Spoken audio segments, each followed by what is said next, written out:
क्योंकि class 10th में objective प्रश्न तो पहले यहीं से दागना शुरू हो जाता।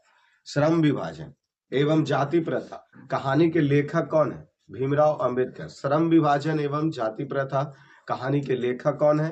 तो भीमराव अंबेडकर। और ते सब चुपचाप रहना, ऑफलाइन वाले चुपचाप अपने मन में ही हल्का हल्का बोल सकता है। जैसे जैसे कि आप पहला प्रश्न तो हम बोल दिए कि जाति प्रथा या श्रम विभाजन कहानी के लेखक भीमराव अंबेडकर, जिनका जन्म कब हुआ? 14 अप्रैल 1891। क्वेश्चन छपा है एग्जामों में कि भीमराव अंबेडकर का जन्म कब हुआ? तो 14 अप्रैल। 1 अप्रैल के मूर्ख दिवस मनाते हैं ना? नहीं मनाते हैं, ठीक है। तो 14 अप्रैल और 91, 14 अप्रैल और 1891 ईस्वी में भीमराव अंबेडकर का जन्म हुआ, जो कि महू, कहाँ पे? महू मध्य प्रदेश में एक दलित परिवार में हुआ। यहां तक दिमाग में सेटअप है। भीमराव अंबेडकर जी का जन्म 14 अप्रैल 1891 ईस्वी के महू के मध्य प्रदेश में हुआ। कहाँ हुआ? महू के मध्य प्रदेश, वो भी एक दलित परिवार। और दलित परिवार में ये रविदास थे। जात का कौन थे? रविदास थे। मानव मुक्ति के पुरोध बाबा साहेब अपने समय से सबसे सुपठित जनों में से एक थे। कहने का मतलब भले ही ये एक दलित परिवार से थे, लेकिन शिक्षा के माध्यम में कूट कूट के गुण भरा हुआ, क्योंकि उस समय में ही वकालत पीएचडी करके कंप्लीट कैले थे। इनमें शिक्षा में इनकी कोई कमी नहीं थी। प्राथमिक शिक्षा के बाद बड़ौदा नरेश के प्रोत्साहन पर उच्चतम शिक्षा के लिए न्यूयॉर्क अर्थात अमेरिका गए, फिर वहां से लंदन अर्थात इंग्लैंड आए। ठीक है। उन्होंने संस्कृत का धार्मिक, पौराणिक और पूरा वैदिक वाड्मय अनुवाद के जरिए पढ़ा और ऐतिहासिक सामाजिक क्षेत्र में अनेक मौलिक स्थापनाएं प्रस्तुत की हैं। सब मिलाकर वे इतिहास के मीमांसक, विधिवेता, अर्थशास्त्री, समाजशास्त्री, शिक्षाविदा एवं धर्म दर्शन के विख्यात बनकर उभरे। मतलब ये सभी में अपना नाम कमाया उन्होंने। ये सभी में अपना क्या कमाया? नाम कमाया। स्वदेश में कुछ समय उन्होंने वकालत भी की है। मतलब वह अपने देश में कुछ समय तक वकालत भी की, अर्थात वकील भी रहे। ठीक है। समाज और राजनीति के बेहद सक्रिय भूमिका निभाते हुए उन्होंने अछूतों, स्त्रियों और मजदूरों को मानवीय अधिकार व सम्मान दिलाने के लिए संघर्ष किया। मतलब समाज में बहुत सारे जो, जैसे ये तो एक पहले ही दलित परिवार से बिलोंग कर रहे हैं, तो समाज में सबका उस समय, आजादी के पहले के समय में सब लोगों का बराबर वैल्यू नहीं था, अलग अलग जाति का भी। अब इसीलिए इनको काफी ज्यादा स्ट्रगल भी करना पड़ा सभी मानव को अधिकार दिलाने के लिए। उनकी चिंतन व रचनात्मक के मुख्य 3 प्रेरक व्यक्ति रहे, एक बुद्ध, दूसरा कबीर और तीसरा ज्योतिबा फूले। तो कौन कौन? बुद्ध, कबीर, ज्योतिबा फूले। मतलब उन तीनों व्यक्ति से वह अपने जीवन में प्रेरणा लिए थे। कुछ बातें गौतम बुद्ध से सीखे, कुछ बातें कबीर का सीखे, कुछ बातें ज्योतिबा फूले का सीखे। इन सभी से वह प्रेरणा लिए थे। भारत के संविधान निर्माण में उनका महती भूमिका और एकनिष्ठ संपन्न के कारण ही आज हम उन्हें भारतीय संविधान का निर्माता कहते हैं, क्योंकि भारत के संविधान लिखने वाला व्यक्ति भीमराव अंबेडकर ही था। इसलिए भारतीय संविधान का जनक भी भीमराव अंबेडकर ही कहते हैं। सोच लीजिए कि कितना दलित परिवार से बिलोंग करने के बाद अमेरिका, इंग्लैंड, वकालत, पीएचडी सब कुछ करके बैठे। उसके बाद जब देश आजादी हुआ, उस समय क्या लिखे? संविधान लिखे। देश आजादी कराने में भी इनका महत्वपूर्ण योगदान। जैसे गोलमेज, तीनों गोलमेज सम्मेलन में भाग लेने वाला व्यक्ति भीमराव अंबेडकर थे, जो कि वह गोलमेज सम्मेलन तो लंदन में ही न हुआ था। तो जिस हिसाब से राजनीतिक में गांधी, जवाहरलाल नेहरू वगैरह वगैरह को तुम देख रहे हो, उसी हिसाब से दलित परिवार से भी एक व्यक्ति झंडा गाड़ने वाला अकेला था उस समय, हरिजन से, जो कि भीमराव अंबेडकर थे। दलित से जो भीमराव अंबेडकर थे, वो शुरू से ही दलितों के लिए मांग करते गए हैं। आजादी के समय शुरू से ही लेकर के लास्ट तक अकेला कोई व्यक्ति अगर विरोध करने वाला निम्न जाति के कोई व्यक्ति थे तो वह भीमराव अंबेडकर थे। ठीक है। उन्होंने भारतीय संविधान का निर्माता कहा गया, श्रद्धांजलि अर्पित किए। दिसंबर 1956 ईस्वी को दिल्ली में बाबा साहेब अंबेडकर का निधन हो गया। मतलब 56 में। जन्म से लेकर के 56, जन्मे कब 91 में और मृत्यु 56, 91 56 दिमाग में बैठा लेना, 91 56। कहाँ मृत्यु हुआ? दिल्ली में। इनकी क्या हो गई? मृत्यु हो गई। इनके द्वारा बहुत सारे कुछ कुछ पुस्तकें भी लिखी गई है, जैसे बाबा साहेब ने अनेक पुस्तकें लिखी।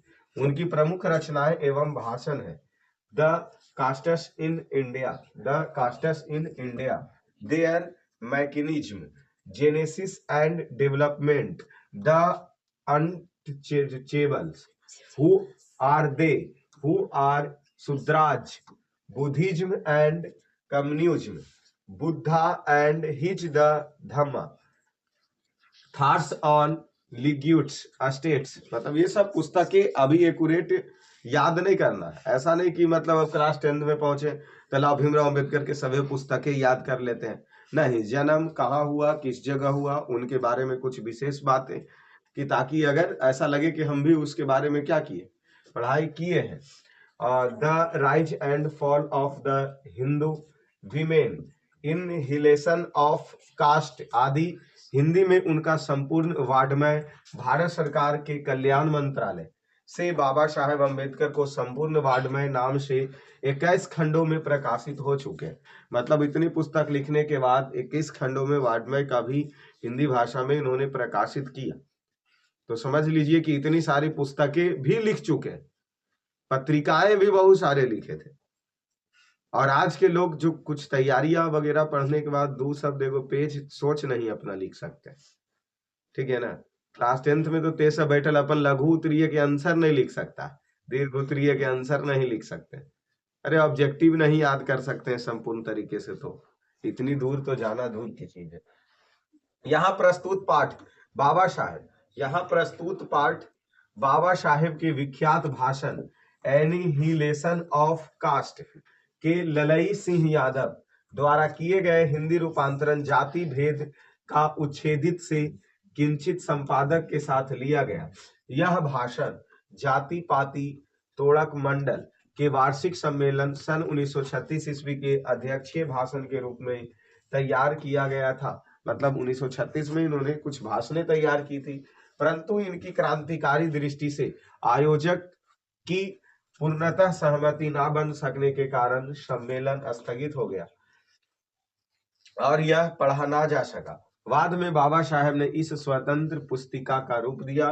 प्रस्तुत आलेख में वे भारतीय समाज में श्रम विभाजन के नाम से मध्ययुगीन अवशिष्ट संस्कारों के रूप में बराकर जाति प्रथा पर मानवीयता, नैसर्गिक न्याय एवं सामाजिक सद्भाव की दृष्टि से विचार करते हैं। जाति प्रथा के विषय पूर्वक सामाजिक आधारित रूढ़ पूर्वग्रह और लोकतंत्र के लिए उनकी अस्वास्थ्यकर प्रकृति पर भी यहाँ एक संभ्रातः विविधता का दृष्टिकोण उभर सका। भारतीय लोकतंत्र में भावी नागरिक के लिए यह आलेख अत्यंत शिक्षाप्रद है। कहने का मतलब आजादी में भी भीमराव अंबेडकर का महत्वपूर्ण योगदान। हम इनकी पूरी जीवन परिचय से ज्यादा कुछ 5 क्वेश्चन तो ध्यान रख ही सकते हैं। अरे जन्म कहाँ हुआ, कौन से राज्य में हुआ, मृत्यु कब हुए, मृत्यु किस जगह हुई, भारतीय संविधान का जनक भीमराव अंबेडकर, क्रांतिकारी में भी महत्वपूर्ण योगदान। इतनी सारी बातों तो याद रख सकते हैं इनके परिचय से, बस इतना ही याद भी रखना, क्योंकि ऑब्जेक्टिव क्वेश्चन तो देखबे करेगा, सब्जेक्टिव क्वेश्चन भी देखबे करेंगे कि क्या प्रश्न यहाँ से पूछेगा। तो जितना हम बोले अभी दिमाग में उतना ही बैठा आ जा रहा। श्रम विभाजन एवं जाति प्रथा, तो यह विडंबना की बातें है कि इस युग में भी जातिवाद के पोषक की कमी नहीं है। मतलब कहने का उनका मतलब ये हो रहा है कि आज भी जातिवाद की कमी नहीं है। जबकि अगर वेदों में हम सब देखें तो वेद में कोई जाति नहीं, काम के हिसाब से जाति को बांटा गया था और 4 ही जाति थे ना, ब्राह्मण क्षत्रिय वैश्य शूद्र। वैद में 4 जाति, जो कि काम के हिसाब से जाति को बांटा गया था। लेकिन ये बातें करें कि विडंबना की बात है कि आज भी किसका है, जातिवाद के पोषक की कमी नहीं है। लोग जातिवाद के पीछे ही सबसे ज्यादा पड़े रहते हैं। ये भीमराव अंबेडकर का कहना, हमारा नहीं। इसके पोषक कई आधारों पर इसका समर्थक है, इसके पोषक कई आधारों पर समर्थन करते हैं। मतलब कहने का मतलब जो जिस जात का है वह अपने ही जात के बहुत सारे कारणों से वो उसको समर्थक लड़ाई झगड़ा, राजनीति, पढ़ाई, कोर्ट केस, सब जगह तो वही देखता है ना। अच्छा फल्ला जात के है, लाओ उसको प्रीफरेंस दे दिया जाता है। तो यही चीज यहाँ कहा जा रहा है कि इसके पोषक कई आधारों पर समर्थन करते हैं। समर्थन का एक आधार यह था, यह कहा जाता है कि आधुनिक सभ्य समाज कार्य कुशलता के लिए श्रम विभाजन को आवश्यक मानता है। कार्य कुशल के लिए श्रम विभाजन को आवश्यक मानता है। आधुनिक सभ्य समाज मतलब आधुनिक जो अभी समाज हमारा बना है, वह समाज कार्य कुशल के हिसाब से श्रम को विभाजित करना आवश्यक मानता है। लेकिन ऐसा होता अगर हमारे अंदर गुण है बाल काटने का, हमारे अंदर अगर है कि हम बाल अच्छे से काट सकते हैं तो आज हम बाल काटेंगे, ये आधुनिक समाज ये कहता। लेकिन बाल काटने का काम तो जाति के हिसाब से नाई ही करेगा। तो हमारे कार्य कुशल कहाँ हुए?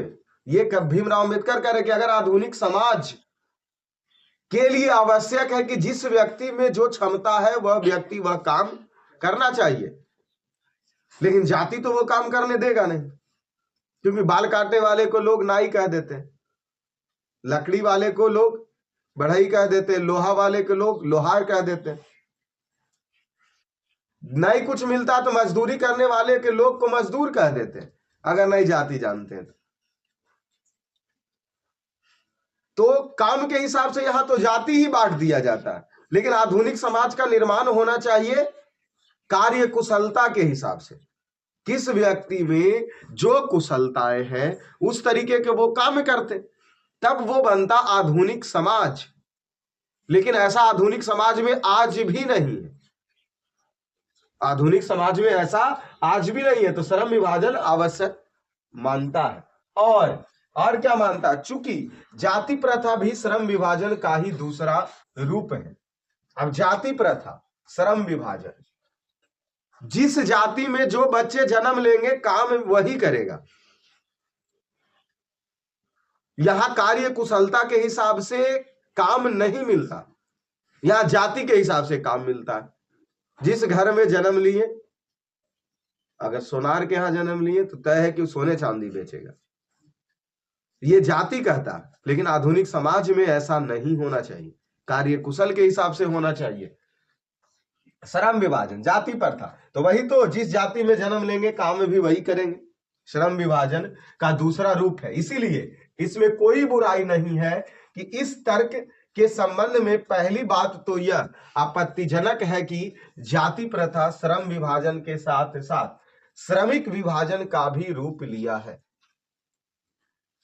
जाति प्रथा, जिस जात में जो जन्मा, दिमाग को एकदम ठोक के सोच लो कि जो जाति में जो जन्मा उसका काम भी उसी हिसाब से रहेगा, तो श्रम होंगे वो, और वो साथ साथ श्रमिक विभाजन का भी रूप लिए हुए। मतलब बहुत सारे मजदूरों का विभाजन। अब 10 गो नाई अगर इकट्ठे हो जाए तो वो तो नाई ही श्रमिक कहलाएंगे, सभी बाल काटने वाले ही कहलाएंगे।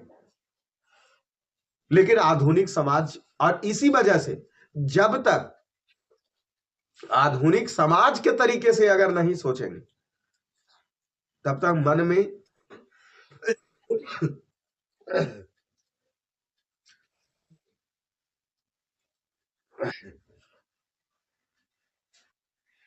जाति प्रथा समाप्त नहीं होगा, तब तक मन में जाति प्रथा समाप्त नहीं होगा। देखिए, श्रम विभाजन निश्चय ही सभ्य समाज की आवश्यकता है। ये फिर बोल रहे हैं कि जो श्रम विभाजन है ना, वो है सभ्य समाज के लिए आवश्यक है, लेकिन ज्यादा नहीं। आगे पढ़िए। परंतु, क्योंकि यहां परंतु तंतु किंतु लगा दिया, श्रम विभाजन निश्चय सभ्य समाज, अच्छे समाज के लिए आवश्यक है, परंतु किसी भी सभ्य समाज में श्रम विभाजन की व्यवस्था श्रमिकों के विभिन्न वर्गों में अस्वाभाविक विभाजन नहीं करता। श्रम विभाजन में, अभी रोक देना बाहर, राइट, श्रम विभाजन में किसमें? श्रम विभाजन में निश्चय ही सभ्य समाज की आवश्यकता है, लेकिन ये बात कहां कहा जा रहा कि एक ही जाति के लोग सिर्फ उस श्रम में मौजूद रहेंगे? श्रमिक मतलब क्या हो गया? मजदूर। अलग अलग जाति के लोग भी एक काम कर सकते हैं। श्रम विभाजन का मतलब क्या हो रहा कि एक काम एक ही जाति के लोग करेगा, तो जाति प्रथा हो गया।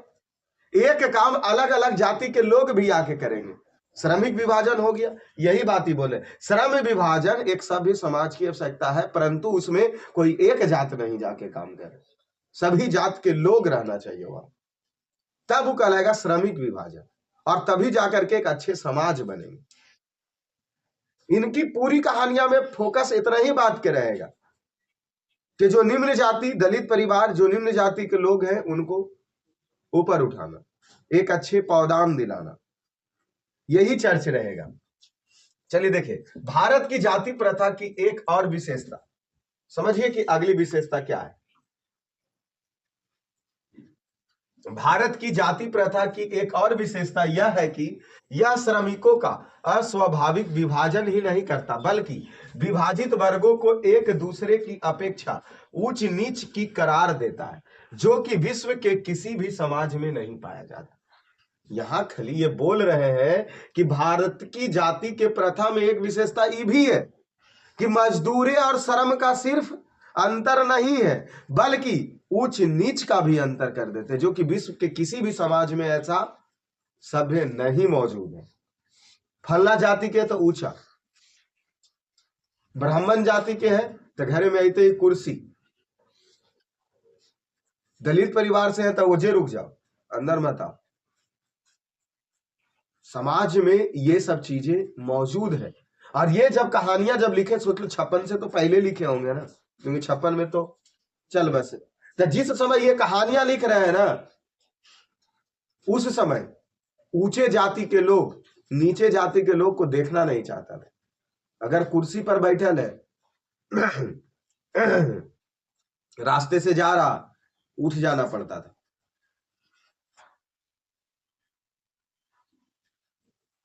चलती रास्ताएं में ऊंची जाति को लोग निम्न जाति के लोगों को प्रणाम करने पे मजबूर कर देता था। बैठल रहे तो दूर की बात है, अगर ऊंची जाति के यहाँ लोग पहुंचे, अगर वो कुर्सी पर बैठल है तो नीची जाति वाले लोग जाके उसके पैर तक नीचे जमीन में बैठेगा। ये कोई पिक्चर सीन नहीं, रियली सीन है। जिस समय अंबेडकर झेले हैं इन चीजों को, बराबरी का अधिकार, ऊंच नीच, इतना ऊंच नीच, छोटा मोटा ऊंच नीच नहीं, बहुत हद तक ज्यादा ऊंच नीच, छुआ हुआ तक के पानी पीना। अब तो सोच लो, जब पानी पीना तो दूर की बात हो रहा है, पहले खाना खाना तो मतलब ढेर दूर चल गया, साथ में बैठना तो दूर चल गया।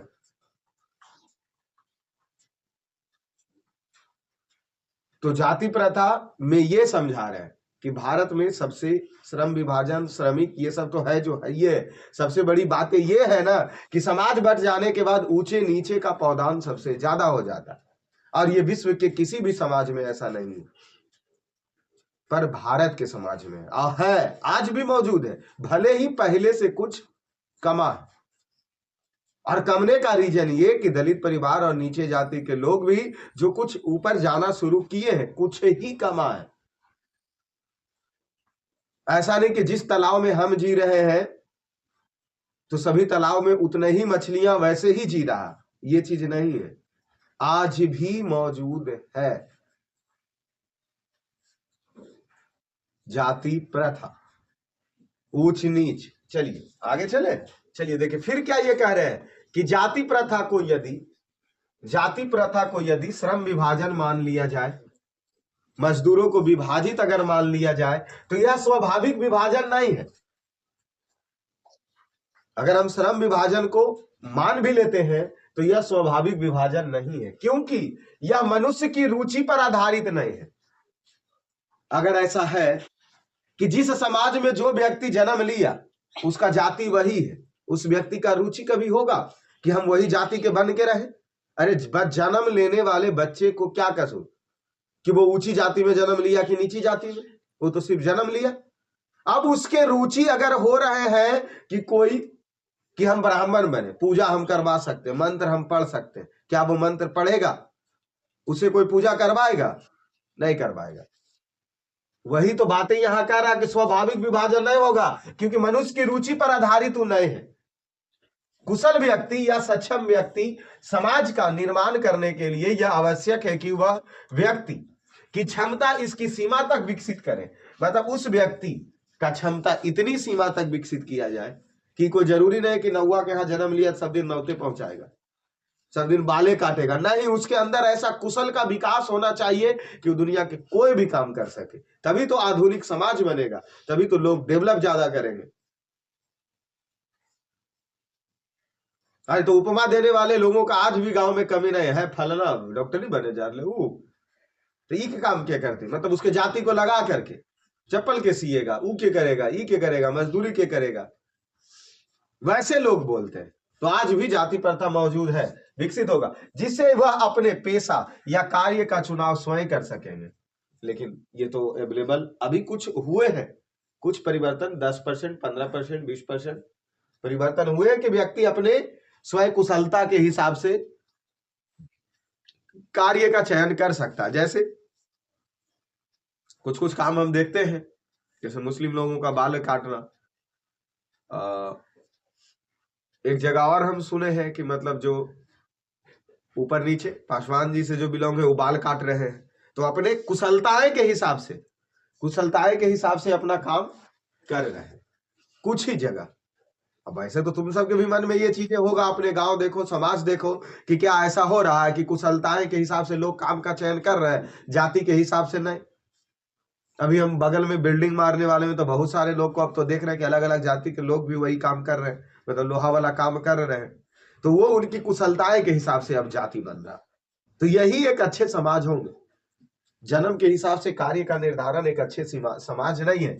इस सिद्धांत के विपरीत जाति प्रथा का दूसरी सिद्धांत यह है कि मनुष्य के प्रशिक्षण अथवा उसकी निजी क्षमता के विचार किए बिना दूसरे ही दृष्टिकोण से, जैसे माता पिता के सामाजिक स्तर के अनुसार, माता पिता कौन समाज के हैं इसके अनुसार पहले से ही, अर्थात गर्भ धारण के समय से ही मनुष्य का पेशा निर्धारित कर दिया जाता है। ये होता है जिस जाति के माता पिता हैं, अगर बच्चे जन्म लिए तो वही काम करेंगे, उस काम के अलावा कुछ और नहीं करेंगे। और अब तो समाज बदलेगा ही, मतलब कुछ तो बदले इसके दृष्टिकोण से। अगर यहाँ चर्च करें तब तो माता भी अलग जाति के है, पिता भी अलग जाति के, तब जो बच्चा जन्म लेगा वो कौन की काम करेगा, माँ भला कि बाबूजी भला। अभी तो वो जो लेंगे उनको लिए कंफ्यूजन रहेगा, या उनकी कार्य कुशलताएं के हिसाब से वो कोई काम करेंगे, क्योंकि जब बापे माँ इतना बड़ा निर्णय ले लिया है तो बच्चा तो आओ बड़ा निर्णय ले लेगा। उसके लिए तो कोई, क्योंकि जेनेटिक्स तो यही कहेगा ना कि दोनों के गुण उसके अंदर मौजूद होंगे।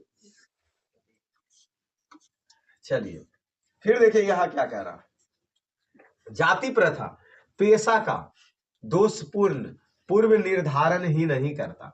ये जो जाति प्रथा है वो खाली पेशा के ही दोषपूर्ण का पूर्व निर्धारण ही नहीं करता, बल्कि मनुष्य के जीवन भर के लिए एक पेशा में बांध देता कि अब तुम्हारा काम यह है।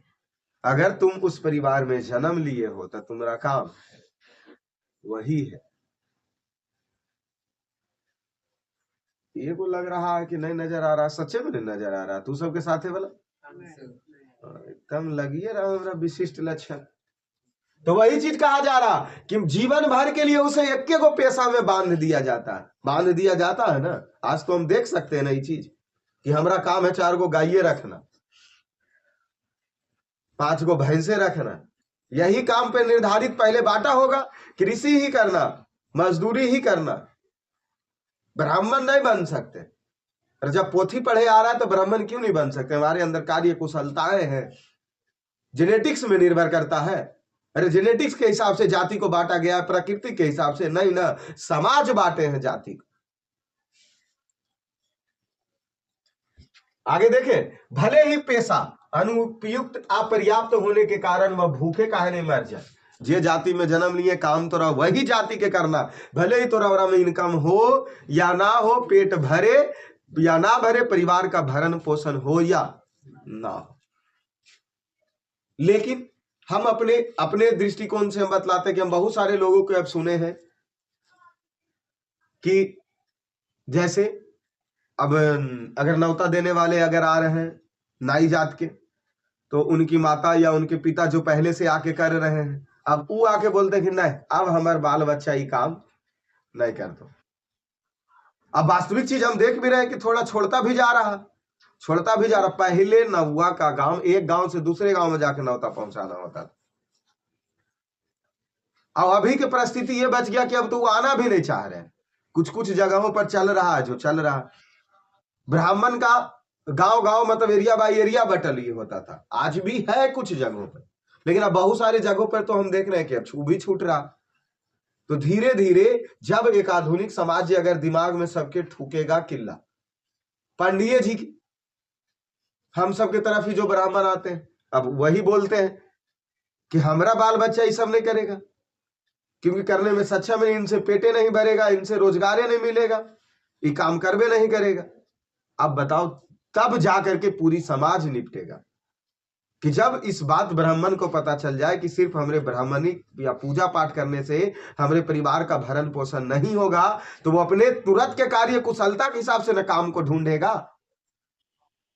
अगर वही नाई, वही लोहार, वही बढ़ई को अगर पता चल जाए या दिमाग में सेटअप हो जाए कि इस जनरेशन में ये चीज करने से हमरे कुछ होने वाला नहीं है, क्योंकि हमरे 3 पीढ़ी वही काम किए हैं, तो कुछ नहीं डेवलप हुआ, तब जाकर के एक नए समाज का निर्माण बनेगा। और भी समाज होने देगा तब ना। हम वही बात तो तुमको बता रहे हैं कि अगर कोई वेद पढ़ना या पोथी पढ़ना या कुछ उसको बोलते हैं पंडित जी जो रख ले रहते हैं ग्रंथ पतरा पढ़ना, अगर कोई और जाति के लोग अगर सीख भी जाए और उससे समाज लग रहा कि पतरा दिखा लेगा, ये कहिया से ब्राह्मण हो गए। 4 गो उल्टे अब शब्द बोल रहे बैठेंगे उनके एहरा से कि तो कहिया से तो एक बाप दादा ही के लिए लूर हो गया पतरा देखे। ऐसे समाज है हमारे, और इसमें सब लोग शामिल है, सब लोग शामिल है। आजादी के तो दूर की बात छोड़ दो, आजादी तो दूर की बात छोड़ दो, अरे 2000 ईस्वी से पहले कि राजनीतिक हमारा यह बतलाता है कि जिस समय लालू यादव मुख्यमंत्री बनल था, सबसे ज्यादा दलितों को और निम्न जाति को ऊपर चढ़ाने वाला व्यक्ति अगर है कोई बिहार में तो सिर्फ लालू यादव। नहीं तो तुम गूगल करके देख लेना, ये बात तुम यूट्यूब करके देख लेना, इस पे हजारों वीडियो बना करके डाल ले होगा लोग उसी समय से। क्योंकि जो हम तुमको बात बतला रहे हैं ना कि खटिया उठ के खड़ा हो जाना और चेयर पर बैठल में से जमीन पर बैठना, ये सब अस्तित्व उस समय भी मौजूद था जिस समय वो मुख्यमंत्री बने थे। लेकिन सबसे ज्यादा आरक्षण, सबसे ज्यादा बढ़ावा जो नीचे जाति के लोग के बिलोंग कर रहा था, जो बहुत सारे चीज सो छूट गए थे, छूटे थे, उनको ऊपर उठाने का काम 15-20 सालों में सिर्फ राजनीतिक उसी दृष्टिकोण से हुआ बिहार में। तो नहीं तो वो परंपरा है ये था कि कुर्सी पर बैठा ले तो जाओ तो भुइया में बैठे पड़ेगा। और इसमें सबसे ज्यादा योगदान उच्च जाति के लोग निम्न जाति लोगों के साथ अत्याचार कर रहे थे, लेकिन उनके समय में बढ़ावा मिला। स्थितियां ये कि जिस समय उनके मुख्यमंत्री के समय में कि गांव में अगर घूम रहा कोई के अगर बोल दे कि नहीं आज से तू विधायक, तो जाइए तू विधायक बना देता था उसको। जहां अगर अत्याचार कुछ ऐसा लगा कि नहीं फला नहीं भी विधायक ऐसे बने, ले जाके इसको बैठा हुआ तुरंत तू विधायक के पोस्ट उसको दे देता था। ऐसे स्थितियों में समय कटा है। चलिए आइए हम आते आधुनिक युग, लेकिन वो सब बातें खत्म। आज निर्माण करना है एक आधुनिक समाज का। आज एक निर्माण करना है कौन समाज का? आधुनिक समाज का। यह स्थिति प्राय आती है क्योंकि उद्योग धंधे की प्रक्रिया व तकनीक में निरंतर विकास और कभी कभी अकस्मात परिवर्तन हो जाते हैं, जिसके कारण मनुष्य को अपना पेशा बदलने की आवश्यकता पड़ सकती है। जाहिर सी बात है, उद्योग तकनीक नए नए, अब की जरूरी है कि सुबह सुबह आ करके पंडित जी से पूजा करवाए, मारे सर्च लगा दिए, सुबह सुबह भक्ति गाना सुन के उसी से मनमोहक बन गया, 5 मिनट सुन लिए उसी से हो गया। अब पंडित जी के बैठ के कथा सुनने वाला कै गो रहता है गांव में? सत्यनारायण स्वामी के पूजा होता है तो आज से पहले चले जाओ तो भीड़ लगल रहता होगा, लेकिन जब से हेलो हाय हेलो तो आया है तो कौन कहानी सुनता पोता सुनता। जिसके घर में पूजा हो रहा है वही 3 गो मेंबर ओरो में 2 गो मजबूरी में बैठे है, बाबूजी के डर से माई के डर से कि बैठ के सुनेगा नहीं तो की करेगा। नहीं तो कई गो सुनने में बैठल रहता है, एगो तो बच जाएगा, एगो पंडित जी है एगो पुजारी। अभी 2-3 गो मौजूद भी है जो कि अगला जनरेशन में वो 3 गो खत्म हो जाएगा। तुम खुद बताओ ना, तुम खुद बैठ के सुना होगा कभी सत्यनारायण स्वामी के पूजा हो रहा था अपन घरे में, कि चुपचाप जब तक के हो रहा कि पंडित जी बोल रहे हैं वो गौर से सुनते, कोई सवाल ही नहीं पैदा है कि सुना होगा। तो अभी तो ये स्थिति है कि 3 गो पर अटकल है। अब आवे वाला समय में एगो पुजारी एगो पंडित जी खाली बच जाएगा। कुछ देर में पुजारियों कहेगा पंडित जी जल्दी से खत्म कर दीजिए पूजा, हमारा ऐसा अगर बैठ जाए तो पहले जल्दी निपटा देना है, स्वाहा स्वाहा 5 बार करके पूजा खत्म, उठ फुट के चल देंगे। बचा नहीं है ना, वो चीज है नहीं। चलिए आइए, यदि प्रतिकूल परिस्थिति में भी मनुष्य को अपना पेशा बदलने की स्वतंत्रता ना हो तो इसके लिए भूखे मरने के अलावा और कोई चारा नहीं रह जाएगा। अगर ठोक बजा के ही बात कर दे कि असावा में जितना भी नाई की दुकान अगर खोल है, अगर वो नौवा ही रहेगा तो ओरे ही जाके खाली बाल कटवाएंगे, तो बाकी लोग जो दुकान खोल है उसका पेशा चलेगा। या अगर नाई ही सिर्फ नाई का काम अगर करेगा तो जितना नाई अगर दुकान खोल के बैठ जाए अस्थमा में, तो 500 गो नाई की दुकान खोल के बैठ जाए तो 100 रुपया ज्यादा कमा पाएगा, तो भूखे ही मरेगा ना। पेशा बदलना पड़ेगा, आधुनिक समाज के हिसाब से पेशा बदलना पड़े। हिंदू धर्म की जाति प्रथा किसी भी व्यक्ति को ऐसी पेशा चुनने का अनुमति नहीं देता है कि जो उसके पैतृक पेशा ना हो। चुन सकता है, ये हिंदू समाज के बारे में बताया जा रहा है, भले ही वह उसके परंपरागत हो। इस प्रकार पेशा परिवर्तन की अनुमति ना देकर जाति प्रथा भारत में बेरोजगारी का एक प्रमुख एवं प्रत्यक्ष कारण बनल है। अगर वह जिस जाति के बिलोंग कर रहे हैं अगर काम वही करेगा तो बेरोजगारी बढ़ेगा, क्योंकि उसमें काम उसको मिलेगा ही नहीं मिलेगा, दूसरी पेशा करना ही होगा। आइए फिर क्या देता है। इस प्रकार हम देखते हैं कि श्रम विभाजन दृष्टि से जाति प्रथा गंभीर दोष से युक्त है। जाति प्रथा श्रम विभाजन मनुष्य की स्वेच्छा पर निर्भर नहीं रहता, क्योंकि जाति प्रथा मनुष्य हमारा मन करे कि नहीं हम जाति के नहीं बदल ले, है हमारे स्वेच्छा पर निर्भर है, किसी की स्वेच्छा पर निर्भर कि हम कार्य दूसरा करने लग जाए तो हाँ अपने जाति को बदल लेंगे।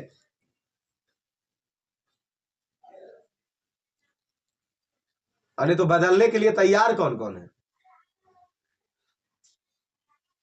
तो आज भी जातियां बदला भी जा रहा है, जैसे क्योंकि निम्न जाति में से बिलोंग करने वाले, जैसे कि हम अपने ही गांव की कहानियां, बहुत सारे दलित परिवार के लोग वो अपने आप को ईसाई धर्म में परिवर्तन कर लिए।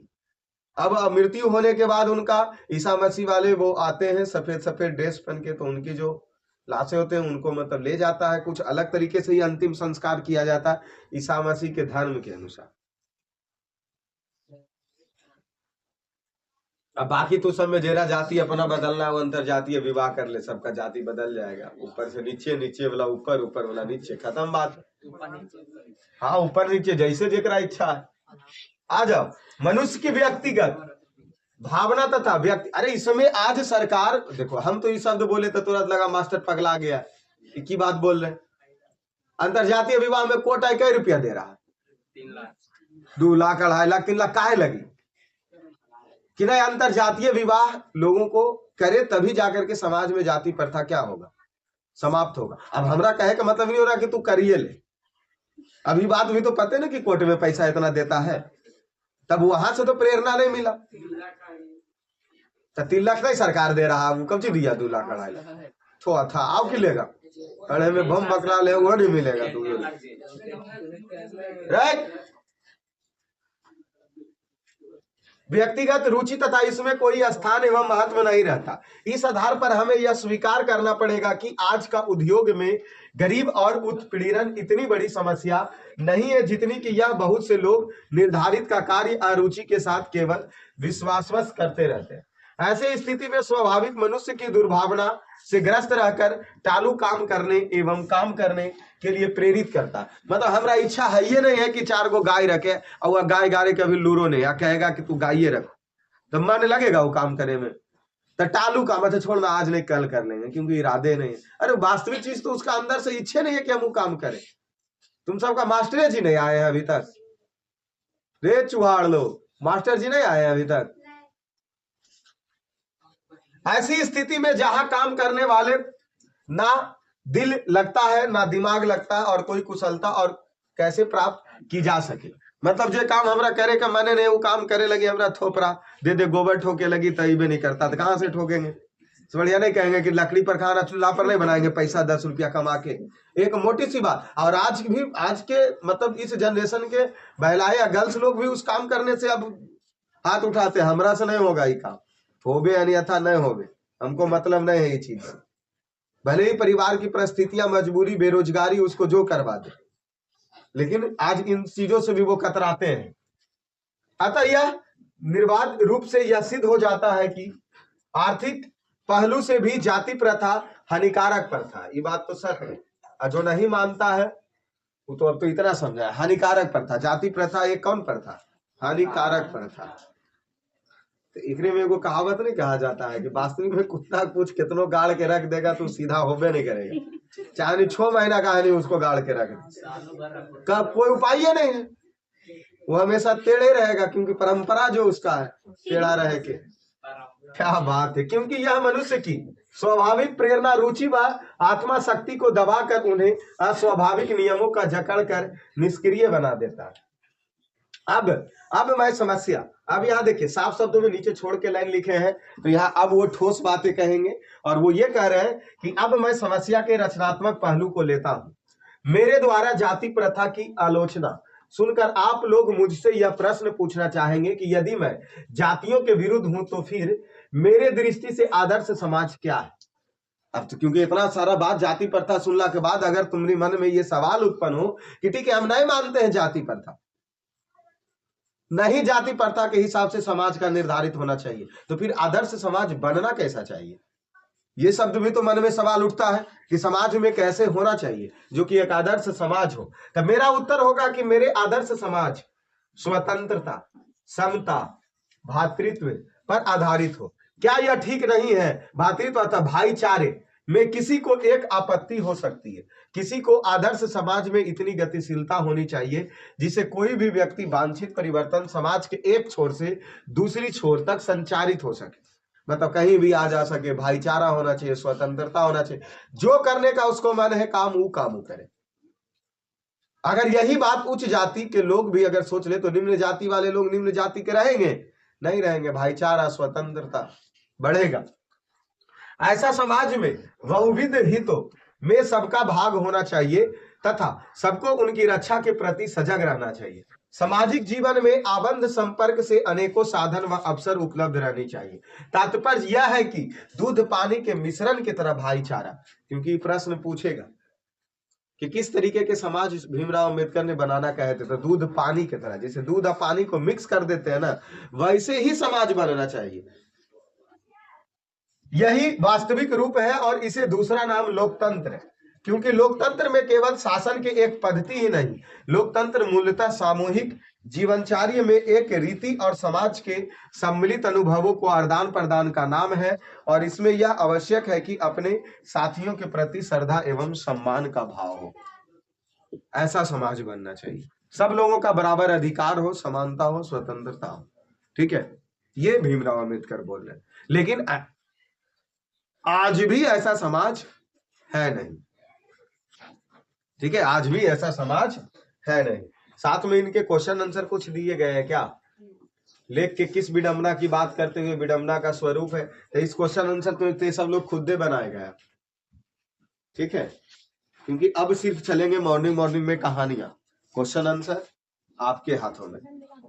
ठीक है, क्योंकि चलो इस जाति प्रथा में तो कुछ क्वेश्चन ऐसे हैं जिनका आंसर में भी ऐसा हमें लगता है कि आप लोग सोच करके लिखना होगा, लेकिन आने वाले में जो इसके सेकंड कहानियां होंगी वो सिर्फ एक कहानी है, जो कि जैसे जिस हिसाब से हम सब वर्णिका का कहानी सुने तो उसकी जो भी कहानियां अगर पूछा जाए तो हम तो उसमें 2 लाइन बता सकते हैं, जोड़ सकते हैं, तो वैसे ही इसकी सेकंड कहानियां मिलेंगी। तो फिर सेकंड कहानी के साथ मिलेंगे कल, और आज का क्लास इतना ही। बाकी क्वेश्चन आंसर कीजिए, ऑब्जेक्टिव क्वेश्चन कीजिए आप सब लोग खुद से। ऑब्जेक्टिव तो किया गया है ना ते सबका, रे पावरी परीक्षा देवे वाला लोग थोथ लोग ऑब्जेक्टिव क्वेश्चन कैल है तुम सबका। ऑब्जेक्टिव क्वेश्चन अवेलेबल है ना तुम सबके पास? हाँ, तो उसको बारी बारी चैप्टर से पढ़ते जाना, क्योंकि सभी चैप्टर खत्म होने के बाद एक बार सामूहिक रूप से क्यूज करवा देंगे पूरी गोधुली का। जिसके पास अवेलेबल नहीं रहेगा वो कांटेक्ट हमसे कर लेगा, उसको मिल जाएगा। चलिए इस क्लास को इतना ही स्टॉप करते हैं, बाकी कल मिलते हैं फिर मॉर्निंग में सुबह।